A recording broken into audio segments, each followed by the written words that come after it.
In the book of Psalms part 1, or say a nyum engumanum of fa edikan. I will say for emra so say you know esan ye chosemo empensempensemo. We London Ghana da kwan for Sabbath school and I fe chosemo empensempensemo. Kote mu nyinara ye ne wo usua okwan ye be fa so na yetimi a kire chosemo adi nsem ne nkomhye awodo a ewo mu.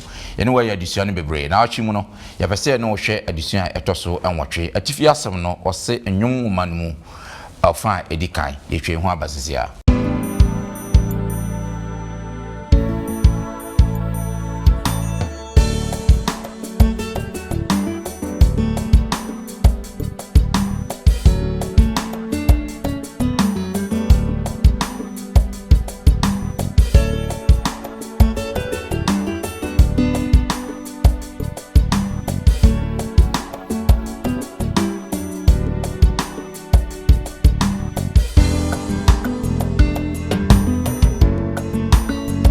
obia sa Israel from Safo obia ayo mo camp 9 na fi se ne be yo no nyakopo de biara na oni omote ye sofo panyi ansa kra de betu asati fa pe di ni sofo dada obon no asana oni masale amano bia me kire wo soro pattern ye ne sa ti Solomon wo si asonda no o si no make sure the boy ye for who awurade wa baba.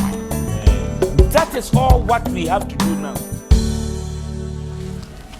Omande share abusiafo adofo no mo amohwe ne mo amutie nyinara yede nchia sonko nam yengaji papa Yesu Kristo so edebre mu nyinara ye besan Adam ase sonko kwan so se da biara da mo de mafidie ede to ase ne mu ye kyerosemu empensempensemu se na medikan kan kwata mu na ye hwe okwan ye befa so na prophecy awodo e wo kyerosemu yetimi akira se ye sua disuan bebre ye baby dra disuan to so enwotwe maboafo no aye krado pa mo baboa na edisa disuan empensempensemu ede abremu balansa no me nkuti enwum mfiri Heavenly Joseph Choral ampayo sa enwumtufo koye hona omwo ewokumase yenkuti omune na fe wia yede edusua no abremu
yɛda heavily Joseph Kura ase enwhwehwem a ɔmode adi edition animu kan amaye ene na mefa sa akwanya so na mabigwafo mo ase mo beboa me adi pensem mu di abrem no mayo mu ade akyerem no but before then ma memfa asede mu odin pa emfa ma 3ABN Ghana TV and Hope TV Ghana sadma ko mienu yi ankrankra wa fa TV adwuma de ato mo so de omo ya ne se ye ka asempa na omo nso befa ade akowiase afana enyina menim channel kra wo hwe yen wo so de but se wo hwe yen abumu se one number egu yemfoni na ne yesro fa number no na frɛ obi beje wo so kakra bia betimi de abo sa adwuma ko ifa bo mo na nam sa yeso Yankopon Ashra. So this is the first time on so our sharing with YouTube, and so now when you subscribe to your channel now, so say we don't say me a subscription button. So now fi adoma bin so ho, what's say me as adoma no so na say yes video we are once so obey first person now once a ebeka sa video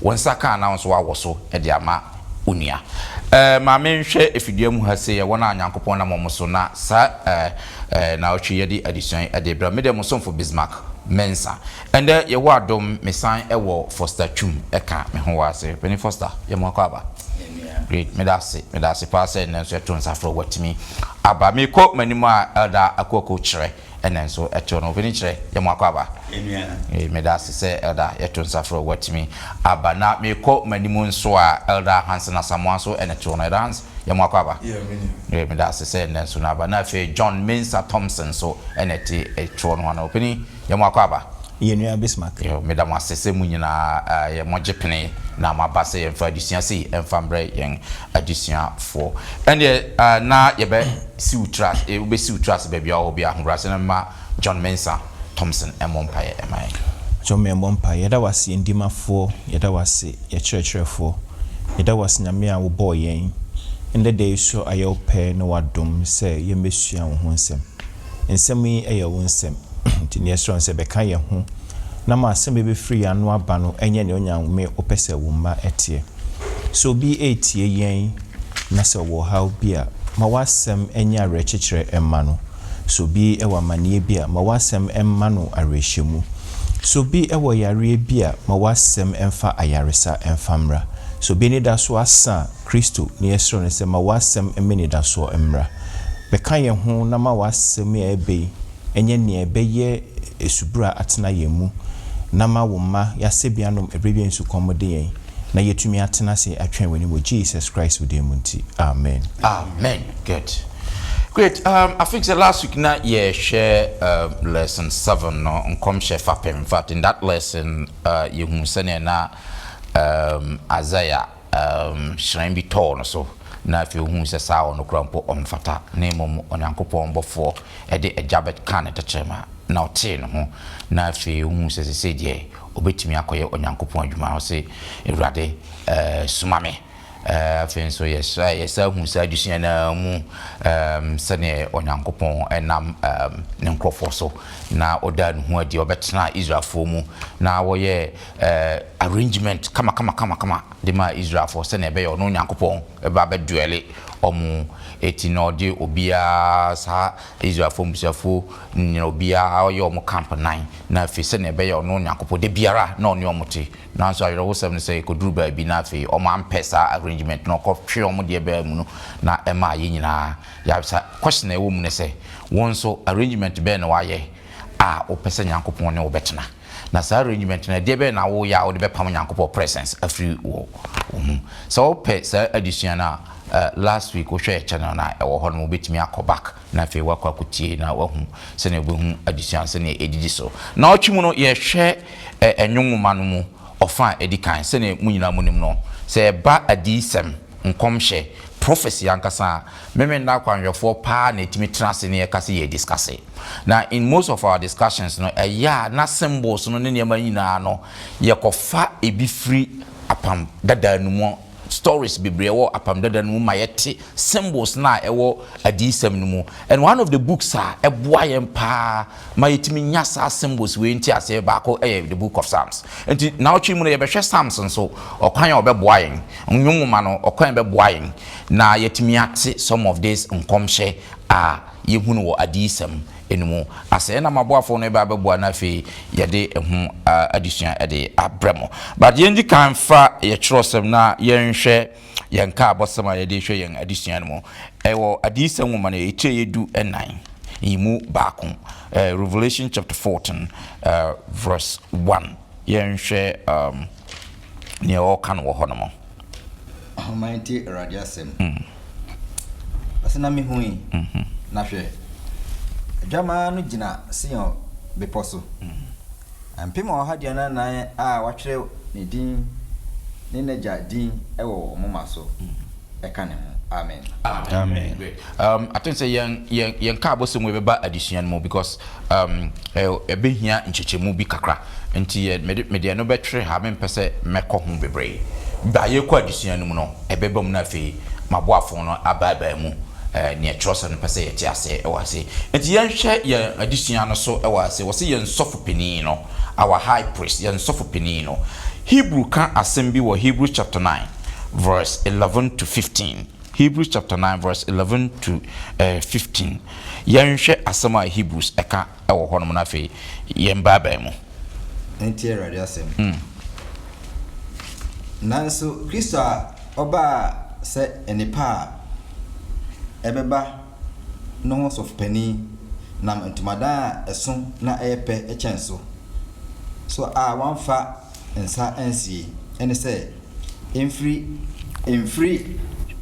adebo emu nanso enye emrichire ene anantwie ema moja na ono a ni moja so na onam ko kronkron emu preko konya da oje na se mrechire ni anantwie moja ene nantwibere enso a wodi dwura won a won ho agufin ti won ho ko honam ahofire mu a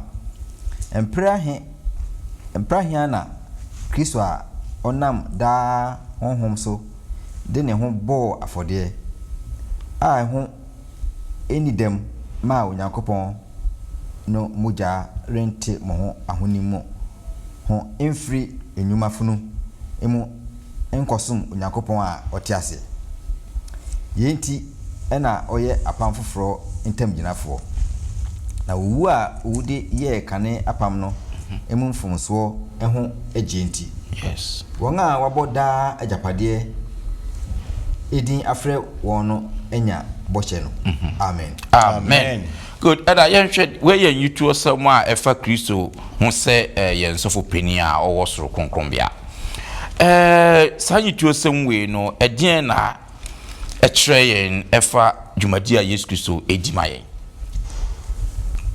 enipa ye bone no onyankopon se de esua ye Sabbath school ni nyina no onipa nyame nam ekwan bebre so kasa kire nipa epesi ehu ni tirimopo na Yesu Kristo no ye hintasem e ma adasa enam bone nti yes nenso aha na fe nyame yi na di se wo ye sofo panyi ansa kra na ebetu asase fapem no wodi ne sofo dada wo ye ahene mu hene enti emro onyankopon eka kire Moses se sintamadan no entamadan no mu somo no na eye somo a eba be kire Yesu Kristo a yenhunu no yenwo no ne ho asem edisem nyina ne se onyame da ne tirimopo e de akire nipa de hinta nipa onyame bie so de akire ye na de be na hinta nipa eno na Yesu Kristo ne nkwaje ho adwuma enti nyame ede ma Moses se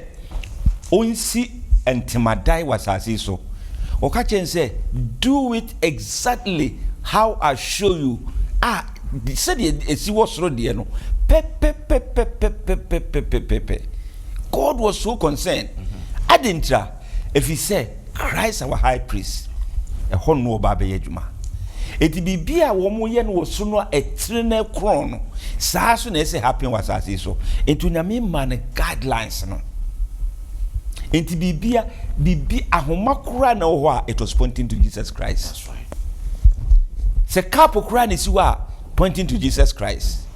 Bibi e wo bia no wo mu edidua kura na nwunu ya onyame ka chom say they should overshadow it with gold representing the righteousness, the value of Jesus' ministry for us. So Baba G enkwa. Ento Nyankopɔn ka kyerɛ no say yen said ye e was no. It was astonishing. Say Moses etimi tie na wo ye no say anti Old Testament so na say intimi tie Jesus Christ de na say. If say Jesus Christ, though he was in the Old Testament, ni nyanyi na di. Yes. Enti I saw them ho som na ebe yi Jesus Christ di. Enti si ebe yi Jesus Christ o ye onyame obo ye no osa ba baji ye nkwa no ho adsem a kire yen a everything should be exact, perfect. Okay. Detail the character ni wo ni bibia eniema na waso dem ho no entima dan mu ho no untimi fan compare anything. They were exact as the ones in heaven. Adintra fi say Christ a wo ye high priest onu a wonye boneda onu a wo ba bi waji ye no onu no ho asem ene ekwa kosua no entima dan mu ho. Yes. Into Exodus chapter 25, or said, thy way, O Lord, is in the sanctuary. Yes. And said to 25:8, I think so. Was when Yame Wakwano is in the sanctuary. It horn and Womukakusia and Niema about the coming Savior or Babaji. And yes, and Yame may be ye perfect to or instruct to Moses was say, do it as you have seen it. Patenam diama wono. And the same BBR. It is a born a bruise 1 inch crazy traffic hole. Na eye BBR pepe. Now can say more how it is not the patterns that help us see Jesus. We can mind the personal experiences of those who understood what God was trying to tell us. And yet, Neman na hono. And no more any dash say, name be biara a family no me no one, a bemi and ya and we have to mind it to understand a trana daho. Entima niema wo hono mo de na ebia represent se we ba akokura free mu a yes Christ adwumadi oba be dia man is incomplete and to do it exactly if you say Christ we a high priest said the na sofo no be ko ntima dan mu ho no akwakọ di dwuma na wo mu siesie wo mu ho ko hye ho no mo na wotwe wo siesie no ho wo dware wa bompa yama no ho wa bompa yama yes Christ no onye sa de but a perfect example say nyame epedie fi say no obe die ne doba no a oba bi waje ye no edidi a kire that's me that say you to aso na be yenhwe o say Bepo Zion so and I say Mount Zion on the Mount Zion yenhwe Psalm 15 assembi wo Psalm 15 yenhwe Psalm 15 so peni yenhwe nsema wo hono okay Intera jasem Erade wana obesue wo ntomadan mu wana obetena obepo kronkron so nya onante pepepe na odi asentrene na oka na kuma mu nokre onfa ne techirema ini techuru ensekuru na onye ne yonko bone na omo ne mfefo ahohora ono ana ni so obu onipa huhu animtia na odi won a osuro Erade no eni oka amaninya ntamu a onsachira onfa ne sika emma enyi nsi ho na onye nia odibem ho adansi krumu nia oyeyenum no orinhihim ada amen great now kind Revelation chapter 14 verse 1 no eba no Revelation chapter 14 verse 1 no na fi mema hansen bram no churches a enema yasi Revelation chapter 14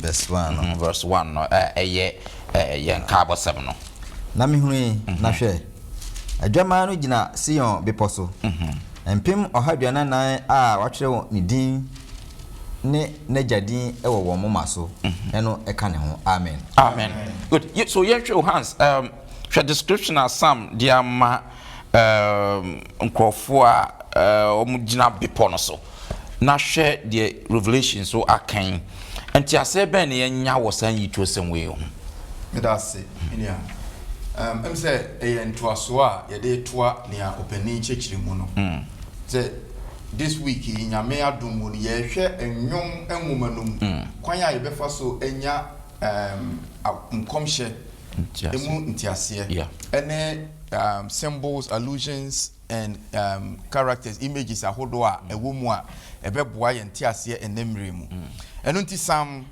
14 no Psalm 15 sorry yes Psalm 15 obisa question that's the first thing that David ebisa no but in David you know you feel who say na e nkomhye na no wo hye through the question and the answers. That's right. The first question obisa is why na obetumi agina onyankopon bepo kronkron ne so.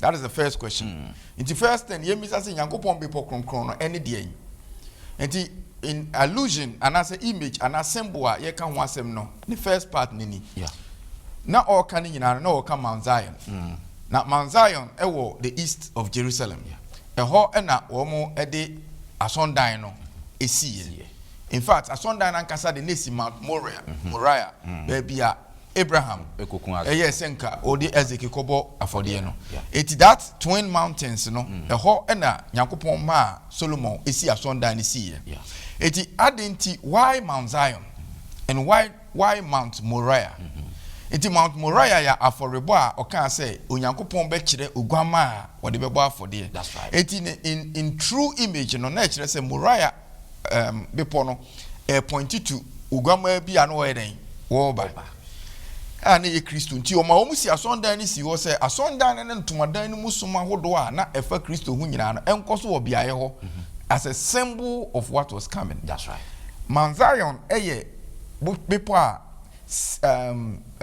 minka say significantly no and I say in allusion no esan ye bepo a eye wan osoro e gina ho ma osoro ntomadan no because yen kai say elder dikin akire mu say Yakopon yi kire Moses say bibia me kire wo osoro pattern no ye ne sa ti Solomon wo si asondan no osi normal no pattern te say ne na Moses aye no pepepe ti there was no problem with that enu nti why the betimi agina Onyankopon bepo kronkron so na normal wo ma ye say oyo a wo betimi agina so no kuresem ni broni ka say it is a tall order in fact say eno na ye hwe pa say ya ho oden dia ka obi ani ho a question no obi say ye no ko betimi if say some okeka ye no em say anu ehye kakra no ehye say nyese ye ntimi nye but ya ho oden ye ntimi in fact Psalm 24 e say the same question e di bika ho enti in Psalm 24 ye de ka Psalm 15 ne ho no obisa say me senka betimi di kwi no akenkan kakra bi ama ye Psalm 24 yeah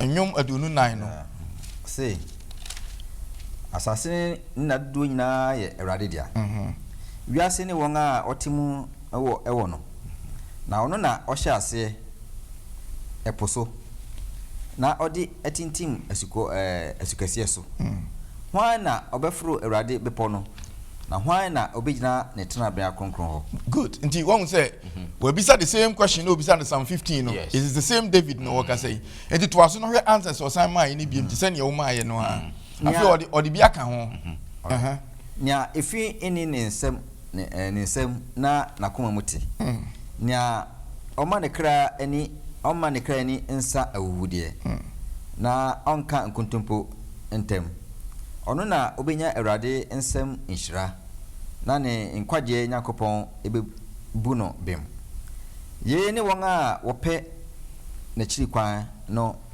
abusua won a wohwe wanim Yakob Yakopon yeah fasi wa na ye beto aso enti medase minia enti so wohwe Psalm 24 so a David abisa the same question but Hassan obebisa sa no o kire say osoro ni mu ade dodo nyina eye Awurade de on na bo ni nyina na who can stand on the holy mountain of God. It is a question no obisa any answers na wo ma no senka eno pa na ye ko by our individual tenants dia anka no kwasem ni say eni nyame kronkron bia ho no anane people no so nka obi antimi nyina ho if you say ensem na o kan wo ho no e deep rooted e ka akoma mu nsem e ka anonsem eka sikasem o se ne wonfa ne sika enya huhude ne onin antro wo sikasem mu ne anakoma mu tie ne nsa enko ade bone ho nsem bebre ene wo kaaye na anigisem wo esan wo mu ni say in Revelation chapter 14 verses 1 to 5 afei na attention no aba say question na David o bisa no na enye asase so question na wo bisa na wo bisa question prophetically and as nkomhye mu say obi wo ho a obetimi agina ampa na hifo a na yen kai bo se de maaye no o se na me hunu yi Revelation chapter 14 aha senia ye kenkan enti no eno so yemfa nyi question na no aha say obetimi akenkan ama ye wotwi ya pese twi no eye adwuma mo Revelation 14:1-5 no ave won say question na David e bisa no say nka asase so de a aka ye nyina ye bisa ye ho adofo ye mu hwan na nka ye te wo pa say ye betimi fake up address fine aye ye ho but question na David e bisa say nipa kro na betimi agina nyame kronkron no nka ye nkwaje ho be den na so ni jesem bi wo ho Revelation 14:1-5 no right na me hunu yi na hwe adwama no gina Sion beposo na mpema ohadua nan a watwere ni din ne naja din ewo moma so eno eka ne ho na mete ni bi frisro te se nsuo bebre ne aprana kese ne na ene a mete no te se sankubofo a wobo won sanku jonto na oto jom foforo bi ahimwa ene achasefo ba nan ne mpanifo no anim na obiara antumi ansua jom no gi empem ohaduanan a wato won afri asase so no enko ye ene up to 5 ye nom ne won a wanfa ema anwu won ho fi na oye emabunu won na wodi adwama no akiri babia okro ye nom na waje won enkwa afri nipam aye won makan ama onyankopon ene adwama no na wanhunu atoro bi ewo won anum na woni edem amen eti on say on the link no Psalm 15 bisa say why na betimi agina wonyame kronkron bia ho in Zion ena wo kire no ma wo ya wo betimi ena Psalm 24 bisa say why na betimi agina wonyame kronkron bia ho prophetically ena wo kire wona wo betimi but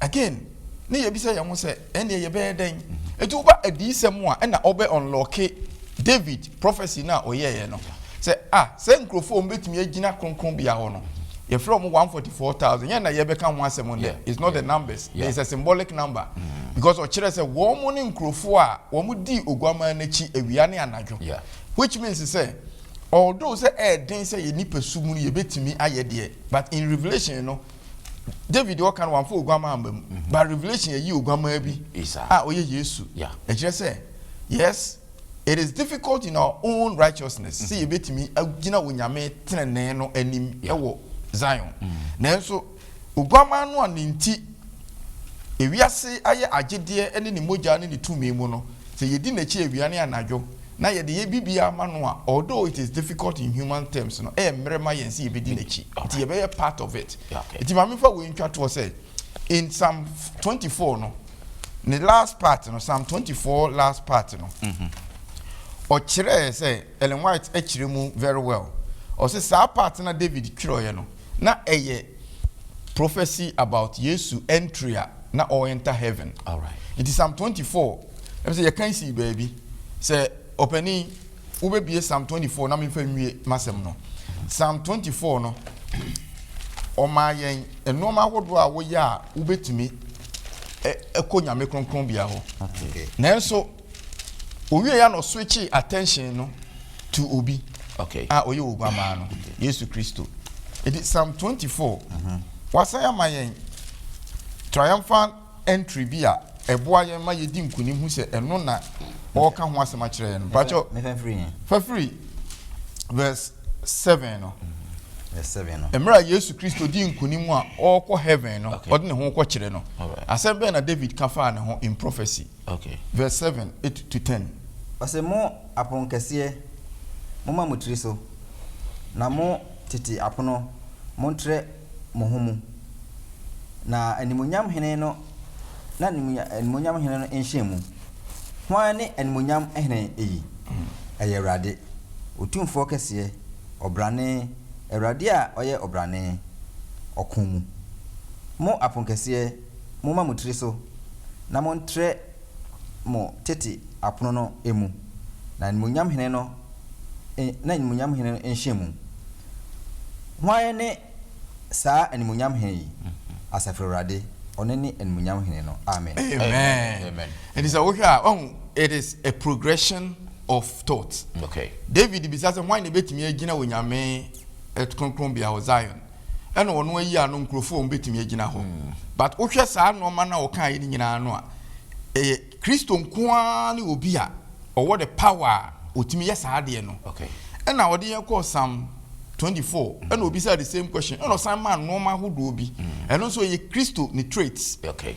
ɛna ɔkyerɛ sɛ ɛneɛ saa Zion hɔ no mummie pono no obi nwura mu is the triumphant entry of Christ mra obewu sorry ye no. That's right. ɛna Revelation akyerɛ yɛn sɛ ampa nkrofo bi timi ko Zion hɔ ɛnyɛ because sɛ ɔmo wɔ ahoɔden ne tumi kɛkɛ efiri ɔmo ankasa tenene mu sɛ ne yehu wɔ Isaiah last week no there be but ɛyɛ animonyam hene no a ɔwɔ tumi ɔwɔ nkwa ɔno na ɔnyɛ bɔne na ɔde ne mogya atimi atɔ yɛn nti yɛbɛdi n'akyi awiane anadwo nti now in Psalms we see the prophecy of the 144,000 although Psalm didn't mention it no he has given us all the clues yɛhu sɛ wɔn a wobɛdi Yesu akyi no ɔmutimi egyina nyame bepɔ no so because of why Yesu Kristo. Amen. Yɛ to aso na afei yɛnkɔ yɛn anim ɔse mmara a ɛwɔ yɛn akoma mu no yɛnhwɛ ɛno nso sɛneɛ yɛbɛfa no ɔse Exodus chapter 43 verse 18 no ɛde ɛbaro to 23 no mɛpɛ sɛ yɛbɛhwɛ na afei yɛahwɛ Exodus 34 verse 1 to 7 ɛno no de ɔbɛkan verse 5 no na afei ya jump yahuri akan Psalm 119 verse 55 no yen kasa yin tuo se miensa wimbom ne yen hwe ne opese ohwe yen wa ha so first no yen hwe Exodus chapter 33 verse 18 osina Moses ka se ene ma me hunu wani wonyam na ose mema me papa nyina asne wanim na me pai me din Yahweh Awurade ewo wanim na medom nia medom no na me hunu nia me hunu no mobo na ose untumi ehunu manim efise onipa ehunu manim enya nkwa na Awurade se hwe okwan wo me nkyɛn ha na gina obotan no so na se manim onyam ɛsen a me de wobɛhyɛ obo tokrum na me de me nsa makata woso masne ansa na mayi me nsa na wahunu machi fem na manim de wuhu amen the Exodus 1:34-5 no hey na Awurade nam mununkum sane na one no begina hɔ na pai na nkasa ne din Yahweh din amen well na fe yen hwɛ Psalm 119 verse 55 no 119 verse 55 say Awurade me kai wudin anajo na me di wo mmra so amen good so yantisan yituo semiensan yi o kambo mu a edienti ase na opese yenya no wahase okay ndase am say nyame Moses pese obehu Yakobon na ase mema wo hu na me pai medi so it was test na name no appear in all the verses na aditina a caption which say emra e wo yakoma mu na edin aba so edin den o say make na imagine kototo some prominent people be a obom din a then and I say e bia e ka say Osama bin Laden a who said in suti Osama e ka say Rollins a who said yes enti notorious armed robbers be a me person mabobom din o Ghana ni ade e bom din a who said ya otie isa sana Yakobon enti mo se pese obema na ya obehu Yakobon no na me say no ntimi e ma me tra ehu me trase yes enti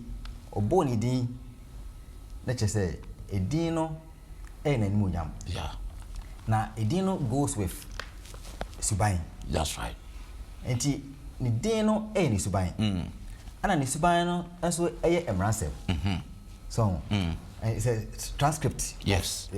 The name is nti obo ni din no ansana oyi emransem den amano na odi akoma Israel for no we say bra oni yakopon bo mpuni po wa na obo ni din share na oba no Israel for no kra po entimi ahwe nanim. Yes. I just say ni din na a reflect about Moses so. Yes. O kan Revelation na yen kan Revelation no 22 no. Okay. 22 verse 4 no. All right. Say na obehunu nanim na ni din ebeba won moma so. Okay. Yeah. So uhu yakopon anim a na ni din na transfer aba won moma so. Adentia ni su no na nim onyam no enene ne mransem na ode ma Moses no. All right. It is mransem no.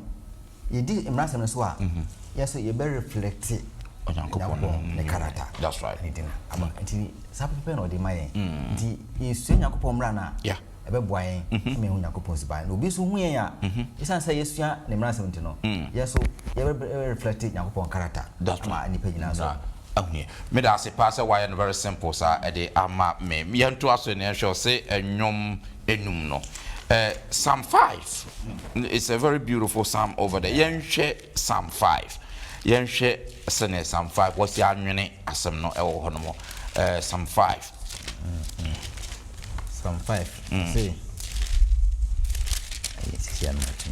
all right see Erade yaso ema me nsem na hwe me nsusu ya me kuram ti me ntiamu mehene ene me Nyankopon yes na wo na mebo ompaye Erade ti me ne anopa anopa na masiesi mama wo na mehwe wo kwan na onye Onyankopon a ope adebone na bone ene wontra adimifo ri nyina wanim wotan amuyo nyina amuyefo nyina wo se won a woka atrosem Ewurade chiri mujapefo ene asisifo na me de menam wadom bebree so meba ofie na wo hu suro emu na mekoto masore makire wasore fie kronkron eno Ewurade fa wotrene ekire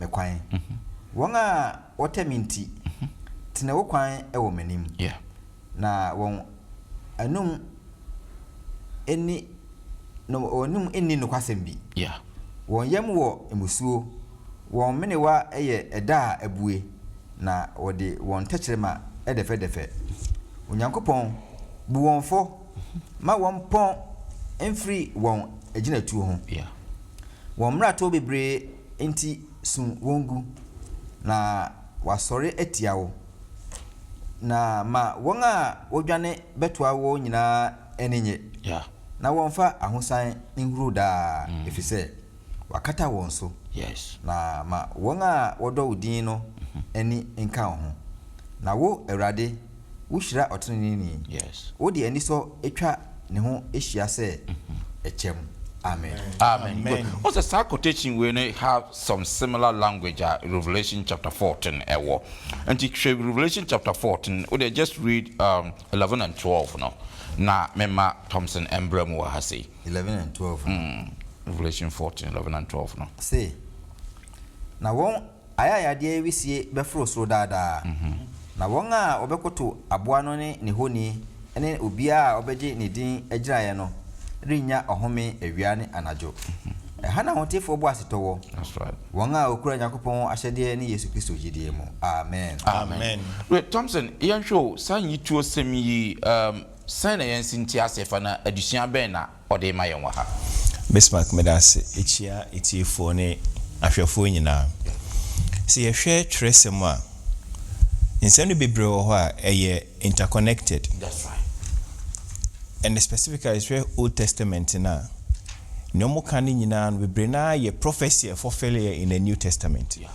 enti ebene Psalm 5 year ye kenkan ye Psalm 5 David ena etwere yeah na yehwe ababi ewom anase yentumi nhwe ne nyina but yehwe bia eye connected to Revelation chapter 14 verse 1 to 12 no so what kind nyina obehu sa relationships ewom ne di kan no David eka se adebɔnyɛfoɔ entumi entina onyankopɔn efie. Yes. Esane sɛ onyankopɔn ɛyɛ kronkron na ne ho hyerɛn no ekum bibiara ɛnyɛ kronkron. Onyankopɔn ɛkan ɛwɔ Revelation chapter 21 verse 3 sɛ ne tabernacle no ɔbɛtena nipa yemu. Enti sɛ yɛpɛ sɛ yɛne nyankopɔn ɛtena deɛ a ɛnde na ɛwɔ sɛ yɛyɛ kronkron. Na Kristo so agye yɛn. Enti wɔn mo a adebɔnyɛfoɔ ananka wɔn sɛ wɔn mfata Kristo agye wɔn mo no.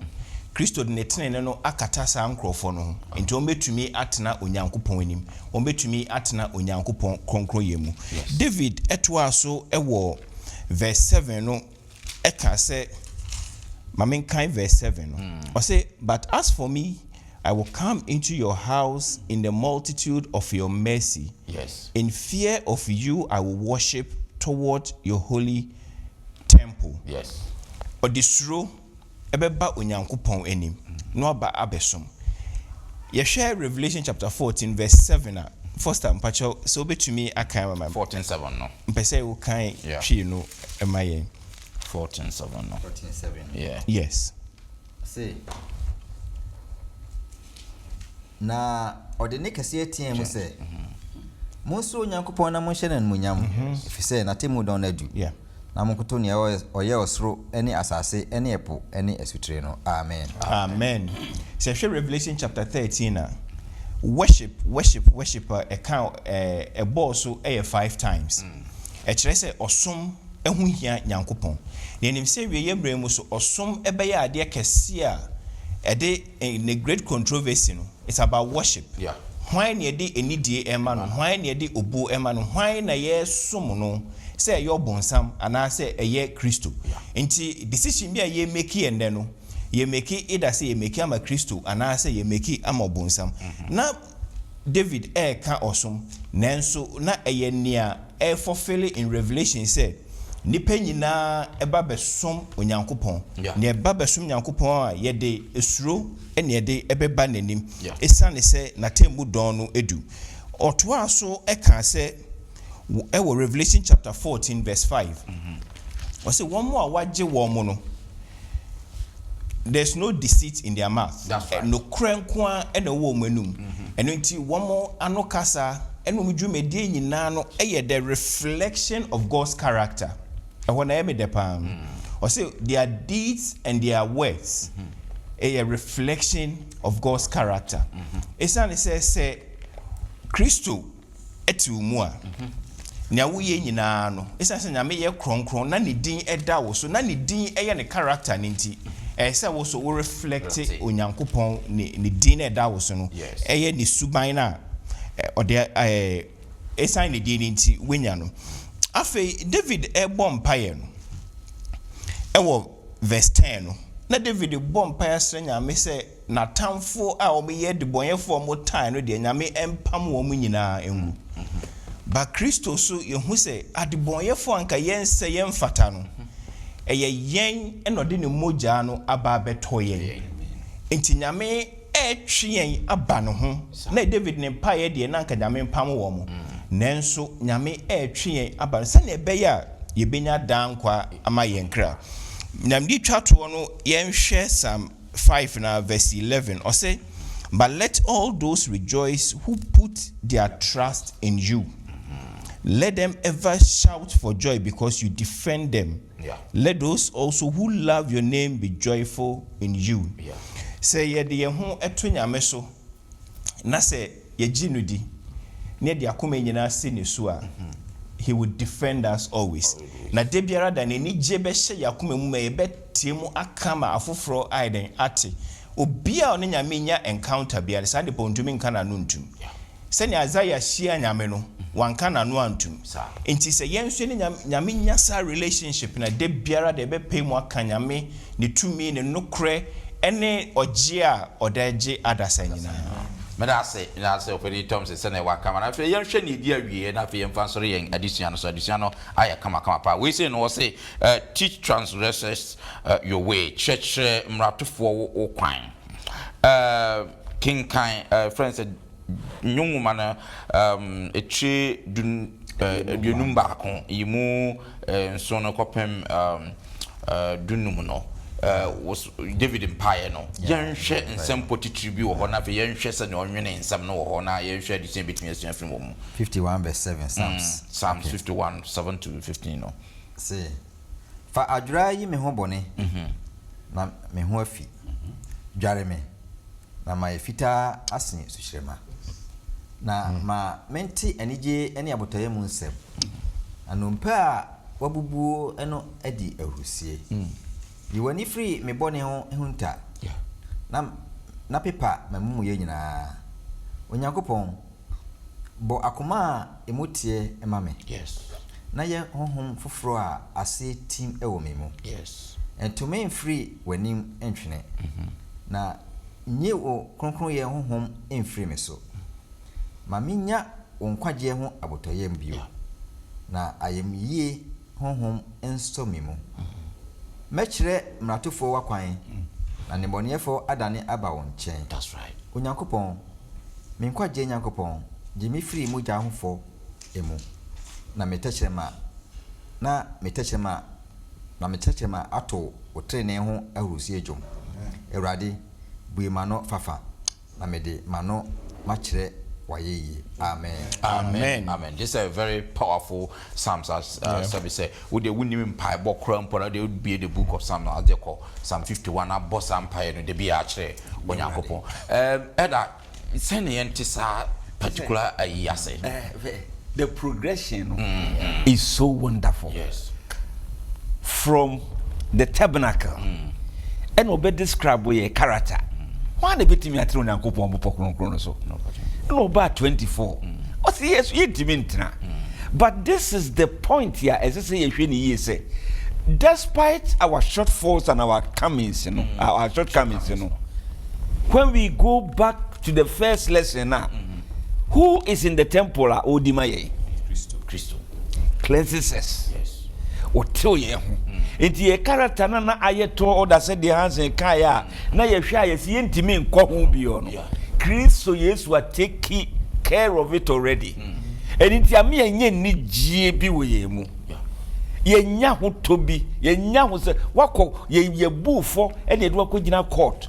Ene ye si niema we nyina wa ye ni nyina na judge bi na no kase bi mufa. Edebe na be ye. Energy sempa. Eninti be di free 5 one say okay baby say once God's name is inscribed in your heart, it is hard to remain silent. Yeah. So nyankopon ni subano ewo mu a atrogu akoma mu ne wadwum na wo ye de onyame pa ehumobro atenka odo eni boniface ni wo aba so a you will shout for joy. That's right. Amen. Ultimate transit. Yes. And also like I was say, but let all those rejoice who put their trust in you. Let them ever shout for joy because you defend them. Let those who love your name be joyful in you. Amen. Mesori huri atunya me ho dum eno na ye di wia disuan na David say Ewrade the way me David boni me di ye nyina mafo obire me kunu aka ho eniema ma ye etai me nie wu mitrim nenso se me kohwe temple honom ana a display said ye character sitie ne wo tumi no kasi sitie na me ba 5 Psalm 5 wo me suba no wada ni nyina edi Psalm 24 wada ni nyina edi na me saba ye na say enam say wagye me Yesu Kristo edi nto watro wo Ewrade wo suba no egu me kumam no ma so no edebe na me David menye biem me kire ne bonyefo wo Ewrade wakwan. Amen. That is all what we have to do now. About our theology, it comes down to this simple text. Say, metre ne bonye for wakwan. No almost so janye free a bonne. Niema bawonche. It was he will teach transgressors. Yes. A bonye for David is so better on wakwan. No money so beje. It was apart from the everlasting gospel, we really have nothing of any value to say to the world. Yes. What is the everlasting gospel? Exactly. It's about Jesus Christ. Yes. I used to know this Sunday. Say what no, and a temple services in Nayanedia. And Mamma G, what is your name? Say, me character now walk 24 and 5 within Yano. Yes, because I wipe me. That's right. What the hiss of Jimmy Hobony. Yes. I will shout for joy. That's right. No machine. Amen. Amen. I like many ages in the end edition. Amami pa. Mami, very short. Very short. Okay. Ti be bia elder ND. Yeah. Ni nyina twa kosi se. Emma will be enwen say oh near David can was some 15 24 no yentimi nye. No say ye can say ya hoodin mu a yentimi nye. It's a conditional sentence statement. And say because of you ni obeye na say wo yes ah. And Revelation 14 so 144,000 no symbolic number no kind no. Omo characteristic bi. Omo amfa emma ngu omo fi. And also kire say omo amfa doctrines a emfiri nyame engu omo fi. And normal bebree. Enti ne pese ye kire ne nkire say ye ni penti excuse no. Say na elder kire enti na ye me den say ne ye kan ye nyina no esese ye yo but ye be den ya yo. Nyame ni Yesu Kristo ahoden ne ye de be yo. Nkire say we should go and do the opposite and say oh ya ka say yentimi yenti ye betimi ayo. The otro ye din won kwan ye moma so na ye be hunu Revelation ho no. Say na ye kan you know it's about say nyame suban no. There di we mu enye se watro letters nyame din bi egu ye moma so. It is a symbolic act of God's character. Great. Yes. Bread na ye bread. I think say I will say for edition no aye the pie benyanka ye to asopa but finally no ya senior David no share no boni senior sitie yo call nyankopon hu si me boni ye achi ye de makoma ye de me boni be cheme ende ma me so me nko na me nko kire adbonyefo bi minimo mo pa ma me nko ka kire se nkwaje bi wo ba bi e kire se uboni ti se den nyankopon aye ready say or the be kire so the David di achi na no so no be kire adbonyefo na kwan a ende na ba bi outi bia na se na oboni titi bia no nyankopon ye krado say or the be kire medam asese mo ne ye aye said so next week Sam hona ye do faminu ene de bebro katwani na Thompson ensensha so mai yeda wase ye hene ne ndimafo won nsemu a wonam Sam so e de amayen mama ya tiase se dwane betoa wo a unyame wobetwere wudin e we moma so ene yakomam ye wo suban a ebe dedi na fe yenso yetumi akire afoforo wunyankopon wakwan Kristo wasemi niesro ne se me ho ahoden na de biara da yentumi ntwemew na metumi etu sa na moyi na boa afoforo mu hia wonyame no omo nam yenso ehu yeda wase se wetie yen e wo wudin mu ti amen amen